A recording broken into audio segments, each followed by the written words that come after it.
What if I told you there's a device the size of your palm that's part hacking tool, part AI assistant, part app launcher, and part electronics lab, and it's already pulled in over $800,000 on Kickstarter before most people even heard its name?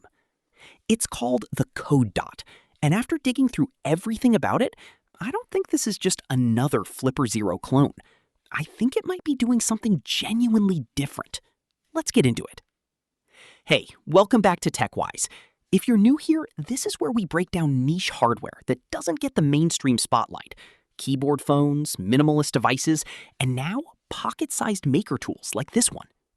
Today, we're talking about the Kode Dot, what it actually is, what's inside it, who it's really for, and whether it's worth backing. No hype, no rumors, just what's documented. Let's break it down. So first, what even is this thing? The Kode Dot is an open-source, pocket-sized device built around a powerful microcontroller core, paired with a crisp 2.13-inch AMOLED touchscreen. Think of it less like a single-purpose gadget and more like a tiny development lab you can carry in your pocket.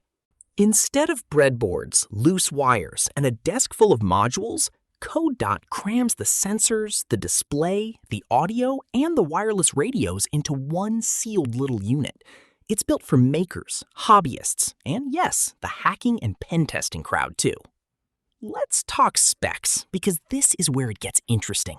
Inside, you've got a capable dual-core chip handling the processing, a 500 milliamp hour battery, and a 9-axis motion sensor, meaning it can detect movement, rotation, and orientation.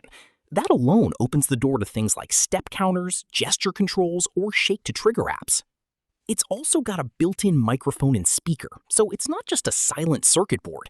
It can listen, respond, and even work as a voice-controlled assistant. Add in Wi-Fi, Bluetooth, and ESP Now for device-to-device communication, and you've got a genuinely connected little machine.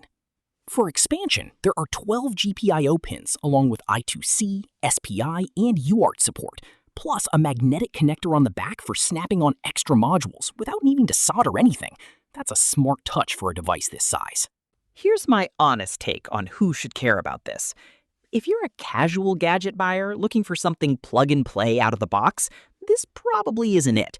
You'll want to write or upload code to unlock most of what it can do. But if you're a hobbyist who's tired of breadboards, a student learning embedded systems, or someone already curious about tools like the Flipper Zero, this is shaping up to be a serious, more developer-focused alternative. It trades some of that playful gadget aesthetic for real engineering under the hood. So, is the Kode Dot worth watching? I'd say yes, especially if you're the kind of person who'd rather build the tool than just buy it.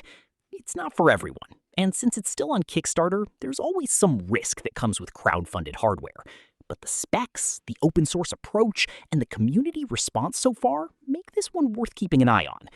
If you want me to do a full hands-on once units start shipping, let me know in the comments. I'll be tracking this one closely. Hit subscribe if you're into this kind of under-the-radar hardware, and I'll see you in the next one.